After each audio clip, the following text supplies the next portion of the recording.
Amigos y amigas de Epicentro, bienvenidos a Perú en el Diván, este programa que ustedes saben hacemos en alianza con la Sociedad Peruana de Psicoanálisis y en el que intentamos entender un poco más al Perú, entender un poco más la psique colectiva, si se puede llamar, la mente y cómo nos comportamos colectivamente en el Perú. Hace poco hemos celebrado las fiestas patrias en el Perú y pues eso nos dio pie para pensar en qué es la patria, en dónde alojamos la patria, en dónde alojamos el amor a la patria. ¿Es real que amamos a la patria o es simplemente un discurso? De todo eso vamos a hablar con una estrella. Nos ha aceptado la entrevista el sociólogo Guillermo Nugent. Él es además historiador, es un gran pensador científico social, pero además se dedica al psicoanálisis y por eso está aquí con nosotros en El Perú en el Diván. Gracias, Guillermo, por estar hoy aquí. Buenos días, Clara. ¿Cómo está? Bueno, pues empecemos con la pregunta fundamental. ¿Qué es la patria? ¿Cómo interpretamos eso en nuestra mente, en nuestra historia, en nuestra vida? ¿En dónde está la patria? Bueno, es en realidad yo diría un sentimiento de arraigo y que bueno, eso se expresa de múltiples maneras en la vida diaria, que me parece que es la parte más importante porque ocupa la parte de tiempo, y hay ciertos momentos, vamos a decir, ceremoniales o rituales donde eso adquiere una especial importancia.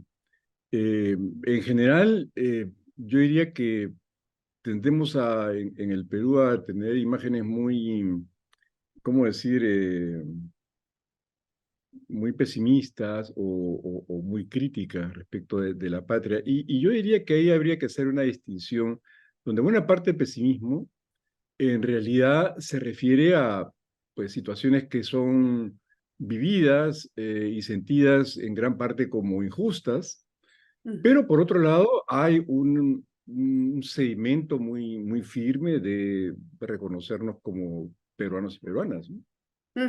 Claro, pero si entiendo bien, la patria es un sentimiento individual, es una construcción individual. No podemos hablar de una patria común, de una patria en la que se encuentren todos, o ese es un concepto distinto, el de nación. A ver, no, la patria es eminentemente colectivo. Cuando decía pertenencia, claro, hay distintos niveles de pertenencia. Hay un nivel que es el núcleo fundamental y que en el psicoanálisis tiene una importancia decisiva, que es el mundo familiar, el de los primeros vínculos. Pero luego, poco a poco, a medida que crecemos, nuestro universo de referencia se va ampliando y vamos encontrando otros espacios que ya no son los de la familia, sino que son los de la escuela. A través de los medios de comunicación actuales eso se ha ampliado considerablemente y ahí aprendemos más o menos a movernos y a reconocernos como más cercanos o más lejanos unos de otros. Dentro de esa mayor cercanía o lejanía, sin embargo, hay un referente de, de patria que yo diría que ha tenido efectivamente algunos cambios en los últimos 20 años, poco más o menos, y en parte eso lo explica la revolución de las comunicaciones, ¿no? La revolución digital de las comunicaciones creo que es una cosa que en todo el planeta está impulsando transformaciones decisivas. Y yo lo que creo es que la patria, que antes, digamos, se consideraba de una forma un poco más puntual, más ceremonial, es vivida ya con un sentido más cotidiano. Quizás una señal de esas, entre muchas otras, es lo que ha ocurrido con la comida, con la gastronomía peruana, Ajá. donde no nos vamos a ocupar del sustantivo, sino del adjetivo. Es decir, la facilidad con que algo se identifica como peruano o peruana y que es una fuente de enorme satisfacción contemporánea. Yo quiero subrayar lo de contemporánea, porque hay otras fuentes de reconocimiento en el pasado. El pasado prehispánico particularmente, quizás es el más poderoso, pero también hay otros elementos que vienen del periodo colonial y republicano en una gradiente descendente, vamos a decirlo así. Eh, pero lo que me parece interesante en el caso de la comida es que es un fenómeno entre contemporáneos, ¿no? Ajá. Y donde, digamos, el adjetivo peruano es, yo diría, fundamental, ¿no? Sí, es un elemento unificador. Pero por otro lado está, si cuando lo Mira, Clara, vemos, yo no sé si unificador ¿no? exactamente, pero es un elemento eh, donde sí hay, es como un elemento de intercambio para reconocernos todos como que compartimos algo, ¿no? Ajá. Sí, diferenciador entonces de otros, digamos, siempre yo cuando hablo con peruanos desde el día uno que llegué me dicen, es que la comida no tiene igual, es que no hay otro país en el mundo, entonces es como Bueno, algo, Clara, pero si usted hubiera venido más de 20 años atrás, ajá, eh, fíjese que eso sí le habrían dicho, claro, vamos a comer un ceviche o un pisco sour, pero digamos, de ya, una gentileza hospitalaria, probablemente eso no habría pasado. Lo interesante es cómo la comida ha pasado de ese elemento de gentileza hospitalaria ujú, a un elemento más bien de un cierto, afirmación de un cierto orgullo colectivo, ¿no? ujú. Porque Ahora, además, cuando, ya no es que le digan a usted, mira Clara, quiero que pruebe este ceviche que he preparado.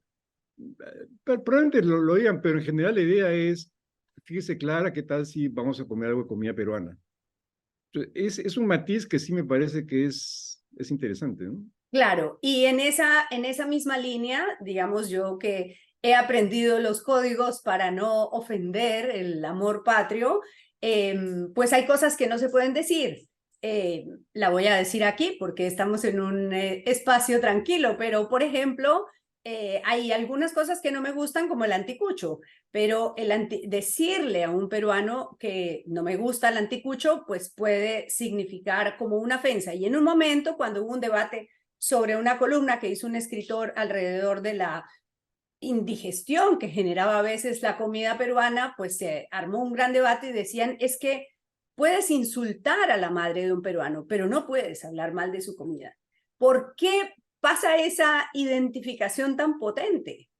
Bueno, a eso voy con el reconocimiento de los contemporáneos, porque fíjese, Clara Elvira, si usted en 1980 decía que el anticucho no le gustaba, bueno, qué lástima que no le guste el anticucho, pero de ahí la verdad que el tema no pasaba.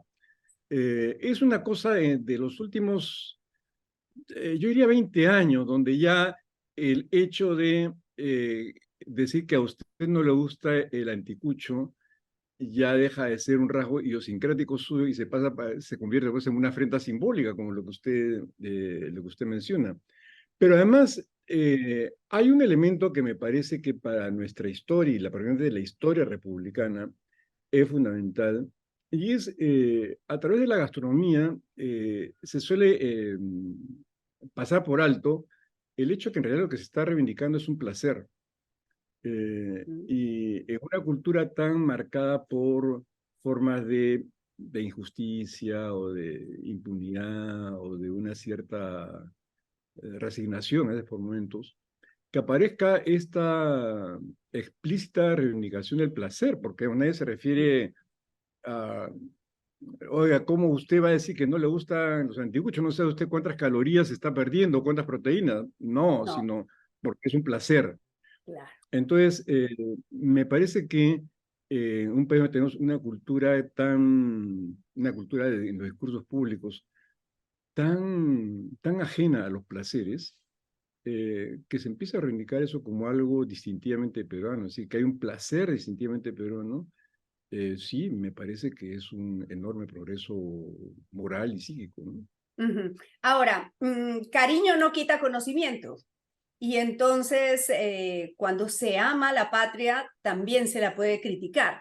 Y por un lado, vemos una comida, para seguir con el tema, que no se puede criticar, que siempre hay que elogiar y que hay que exaltar, pero por otro lado, un peruano promedio que vive criticando a su país y siendo consciente de todos los problemas que hay. ¿Es también el amor a la patria decirle en su cara sus verdades, decirle que hay desigualdad, que hay racismo, que hay injusticia, que hay pobreza, que hay, no sé, todos los males que conocemos?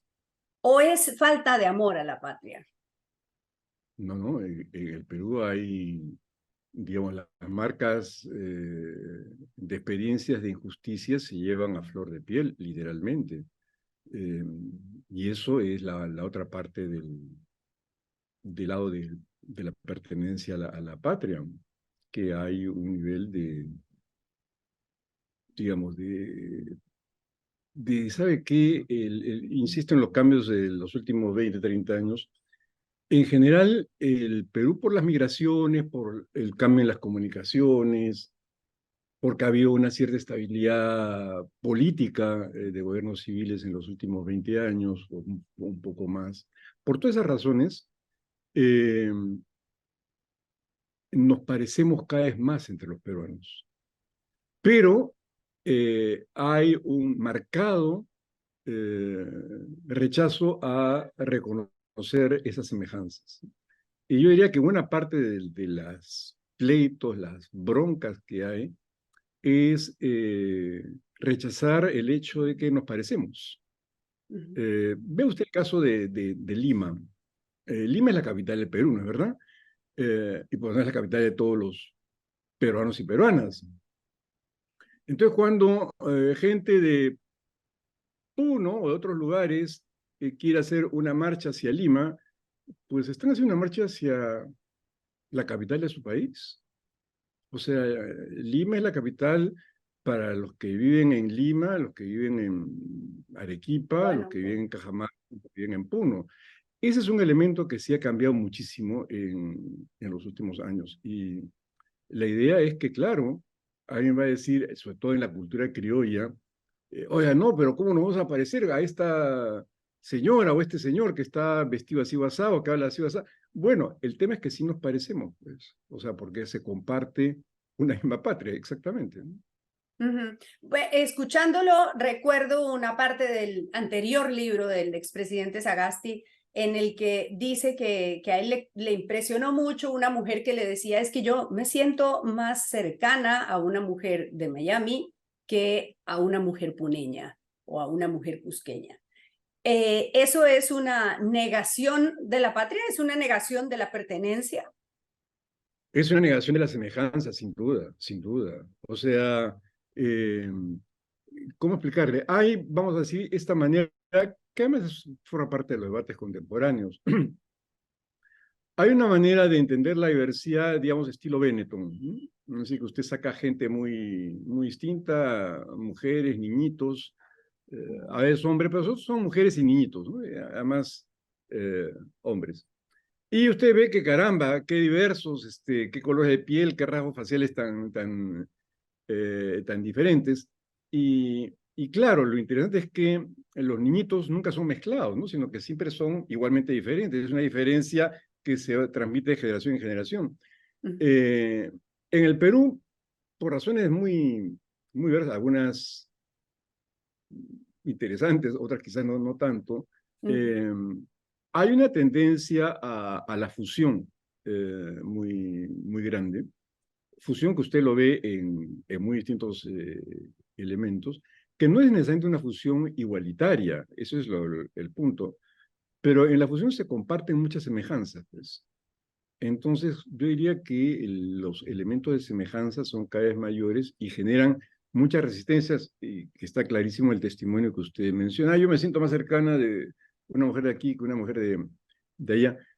Cercanía no significa, pues, o lejanía no significa que sea ajeno, o sea, efectivamente, uno tiene más un grupo de amigos, de familia, colegas, con los que uno trata diariamente, y otros con los que uno no trata diariamente, pero con los que uno no trata diariamente no quiere decir que sean completamente ajenos, y yo creo que ese es parte del problema, ¿no? Es decir, sobre todo en uno puede llamar la ideología dominante, es la idea de, bueno, quienes no forman parte de mi trato diario, no son como yo, no solamente no son como yo, a veces ni siquiera son gente, ¿no? Y por lo tanto expuestos a todos los maltratos posibles, porque total no se parecen a mí, ¿no? Ujú. Eh, pero eso es los grupos que ejercen el poder de distintas maneras, pero en general una tendencia a la fusión, y eso es algo muy instintivamente eh, peruano, es decir, aquí, digamos, las mezclas no son necesariamente un elemento de amenaza o de disonancia, ¿no? Se las ve en principio con unas expectativas favorables, que después pueden ser, claro, las negativas, pero es uno de los pocos lugares del mundo, no solamente de Perú, diría en muchos otros lugares de América Latina, donde la mezcla no es vista como amenaza en primer lugar, a diferencia de lugares como Europa o Asia, donde la mezcla sí es un tema bastante amenazante al orden social. Ujú. Hablemos de la patria y los políticos, porque los políticos, digamos, hacen muchos de ellos, la mayoría, diría yo, campañas sobre su amor a la patria. Están haciendo esto por amor a la patria, por amor al terruño, y lo esgrimen permanentemente, pero luego llegan a comportarse como si realmente no amaran a la patria. Es una declaración de amor a la patria farsante solo para levantar el mismo sentimiento en los electores y luego hacer caso omiso de la existencia de la patria y de ese amor. A ver, vamos, quisiera distinguir dos partes. La primera es que de los políticos se habla mal en realidad en todo el mundo. Eh, y se habla mal en todo el mundo porque me parece que hay una crisis de la política a nivel global. Y buena parte de esa crisis de la política tiene que ver con que no hay pues modelos alternativos muy claros. O digamos, son elementos muy superpuestos. Hay demandas ecologistas, demandas de género, demandas de mejora económica, pero digamos, ni queda muy claro un modelo de sociedad alternativa, ni queda muy claro qué sociedad actual hay que mantener. Entonces usted lo ve en el Perú, en Italia, en todo el auge de la extrema derecha Ujú. en Europa, en parte tiene que ver con ese elemento. Entonces, que se hable mal de los políticos, yo diría que es un problema de una crisis de la política que hay en la actualidad, aparte de que el campo de la opinión pública con Internet se ha complejizado enormemente, enormemente. Entonces, eso por un lado. Entonces, que los políticos tengan mala prensa, y muchas veces mala prensa justificada, eh, sí, es un rasgo de los tiempos que actualmente corren a nivel global. Ahora, este tema de que los políticos se llenan la boca diciendo que esto lo hacen por la patria, fíjese que hay un cambio, y como ocurre en el psicoanálisis, a veces los cambios más importantes pues, pasan desapercibidos, se notan en cositas chiquitas. Ujú. Eh, y es el hecho que, claro, ahora los políticos efectivamente hablan mucho por la patria esto, la patria aquello. Nuevamente, hagamos el contraste con una o dos generaciones eh, anteriores. Antes, ese discurso de la patria era predominantemente castrense. Es Ujú. decir, los que hablaban de la patria eran los militares, por excelencia, quiero decir. Eh, de hecho, el Día de la Bandera era una ceremonia, bueno, es una ceremonia castrense. Militar, sí. Sin embargo, el hecho de que cada vez haya un uso civil de la patria es uno de los cambios más importantes. Claro, usted lo destaca a raíz de políticos que recurren a la patria para justificar trapacería inmedia. Pero lo interesante es que se utiliza ese recurso a la patria, es decir, un recurso civil a la patria. Y eso Ah, sí me parece que es un cambio interesante, muy qué destacable, la verdad. optimista está usted hoy. Bueno, digamos, en la realidad siempre el vaso está medio lleno y medio vacío, ¿no? Ujú. Entonces hay que saber en qué momento poner atención en las partes medio vacías y en qué momento en las partes medio llenas, ¿no? Ajá. ¿Y qué efecto tiene la civilización del concepto? Cuando me decía lo de la militarización, claro, recuerdo, por ejemplo, en Colombia hay un prefacio, digamos, del himno nacional que se canta a veces y que lo cantan en los cuarteles, que dice que termina, que morir por la patria no es morir, es vivir, ¿no? Y era la patria, la vida se entregaba por la patria. Pero, ¿qué efecto positivo tiene que el concepto de patria se civilice? Bueno, amplía considerablemente el sentido de ciudadanía. La idea es que el significado que se le da a un símbolo ya no es determinado por una determinada institución, sino por el conjunto de las actividades ciudadanas. No es un cambio menor, es un cambio, la verdad, bastante importante. Y que, claro, como lo vimos con una experiencia cotidiana, eh, insisto en la idea del psicoanálisis. O sea, no es que usted sale de una sesión diciendo, esta sesión me transformó la vida, a partir de ahora voy a ser completamente distinto. Ajá. No, sino que pasa el tiempo, y de pronto usted se da cuenta, caramba, esto ha cambiado, ¿no? Y ha cambiado. ¿En qué momento cambió? Uno no lo sabe, pero lo que es cierto es que al cabo de un tiempo cambió. Bueno, algo así ocurre con las experiencias colectivas también, ¿no? Y el otro punto es que también está pasando que se usa más en la derecha el concepto de patria. Hablando de Europa, que usted lo mencionaba ahora, bueno, la derecha europea ha dicho es que esta es mi patria, yo la tengo que proteger de sirios, de migrantes que vienen a destruirla. Hay un sector también de la derecha en Perú que dice es que a mi patria nadie viene a insultar, es que a mi patria nadie viene. Esa protección de la patria también se está Usted se lo han volviendo dicho una más de una bandera vez, de la creo, derecha. ¿no? ¿Cómo? Que a usted se lo han dicho más de una vez, creo, además, ¿no? Permanentemente me lo dicen, sí. Y me dan ganas de responder también con otra canción, con una canción de un dueto colombiano hablando sobre Simón Bolívar, que decía que no importa dónde se nace ni dónde se muere, sino dónde se lucha. Pero eso no se entiende cuando está uno en ese combate, ¿no? Fíjese, bueno, lo que pasa en Europa con la xenofobia es muy dramático. Ya de hecho hay hay un antropólogo que yo estimo mucho, falleció no hace mucho, un antropólogo inglés que se llamó Jack Goody, que él insistía mucho en el concepto de rescatar el concepto de Eurasia, ¿no? Que en realidad Asia y Europa además son un continuo físico, efectivamente, y que las cosas debían ser vistas en esa perspectiva euroasiáticas. Pero bueno, ese es Otro un debate. tema. Respecto de la xenofobia o el rechazo que puede haber acá, sí, yo creo que, fíjese usted, los políticos en efecto conservadores, en cada elección municipal o general, han cargado mucho las tintas sobre el elemento de la xenofobia, de la migración venezolana, pero si usted se da cuenta, eso no se traduce necesariamente en votos. Los candidatos a alcalde de la municipalidad más ferozmente, de discurso más xenofóbico, no ganan las elecciones. O sea, sí, claro, hay ese discurso que está presente. Los medios de comunicación cada tanto lo recuerdan, ¿no?